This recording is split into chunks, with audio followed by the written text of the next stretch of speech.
Welkom in my Afrikaanse klas. Ons is besig met luister en praat en hierdie les gaan oor dialoog.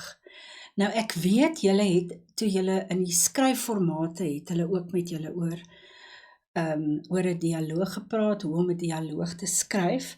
Dis nie waar my fokus vandag in lê nie. Julle behoort te weet hoe om dit te doen. Ek wil net in die algemeen daaroor praat. 'n Dialoog is 'n gesprek tussen twee mense. So, daar's twee partye. In teenstelling met 'n monoloog, wat een persoon is wat praat.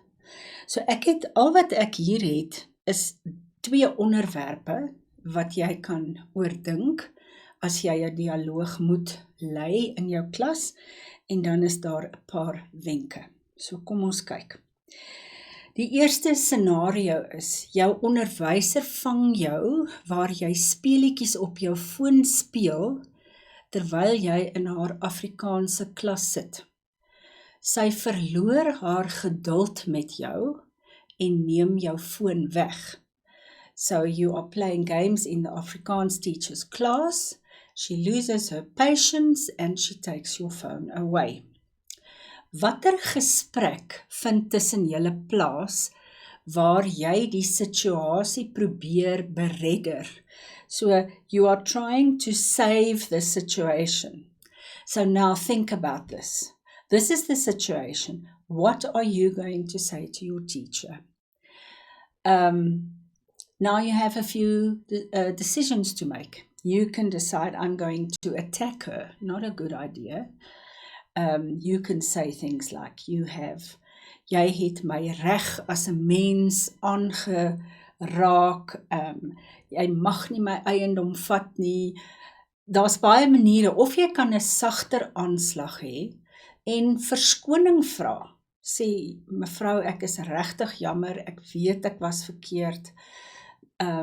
Wat moet ek doen om die situasie te verander? So you've got to make a decision. How are you going to approach it? As I said, you can be attacking, you can be negative, or you can take a softer side and try and apologize. Kom ons kyk na die tweede dialoog. Jou ouers besluit jou selfoongewoontes is gevaarlik naby aan 'n verslawing. Hulle wil jou verbied om aktief te wees op sosiale platforms. So your parents are thinking your interaction with your phone is close to an addiction, and they want to take you off all social platforms. Watter gesprek vind tussen julle plaas waar julle die situasie bespreek? Again,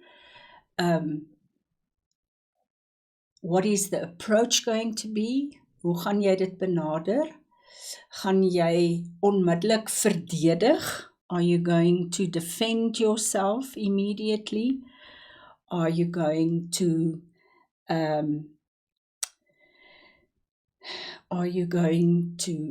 be more understanding? Gaan jy verstaan wat hulle probeer sê en hoe gaan jy daarop reageer?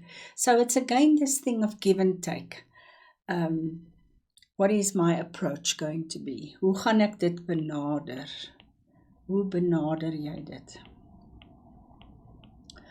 All of the things that we said about panel discussions and interviews and all of that is applicable in this situation. Okay, so let's look at some tips. Okay, so die styl waarin julle praat, sal julle verhouding reflekteer. So the way in which you talk to one another will reflect your relationship. If you have a good relationship with your parents, you will be able to sit down calmly and discuss it from all sides. If you have a volatile relationship with your parents, it will probably end up in a screaming match. So the style in which you talk to your parents or discuss it is going to say something about your relationship with your parents. Goed, die onderwerp sal die intensiteit van die emosie dikteer. So if you think about your cell phone and how you feel about your cell phone and how attached you are to your cell phone and how you feel that that is your part of your identity and they can't take it away from you, that will, the emotion around that will come into the conversation. And that's something that you need to control. Okay. Not only you, also your parents. So emotions can be very tricky to manage, especially if it's in a situation where people feel strongly about it. You feel strongly about that you are not addicted to your cell phone. They feel you are, and it's very difficult to find that middle ground. Sometimes conversations or dialogue can really be without any purpose. If it becomes so, in a way, violent, then it's easier to just say, mense, ons gaan nie vandag hierdie ding uitgepraat kry nie. Kom ons hou op voordat ons goed sê waaroor ons later sal spyt wees. And then you walk away and you have a conversation at another time, a different place, and try and get some clarification. Always be courteous and respectful.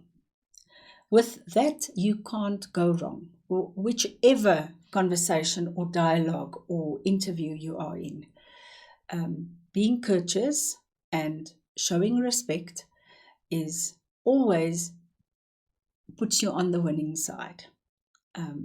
If you are attacking and negative, it's going to boomerang and make it very difficult.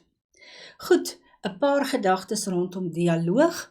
Julle weet hoe om dit te skryf, so op die ou end gaan dit weer oor woordeskat en woordorde. So julle sien, ons kom terug na hierdie goed toe. Woordeskat, woordorde. En dan moet jy maar praat en jou sinnetjies agter mekaar kry. Baie dankie, tot 'n volgende keer.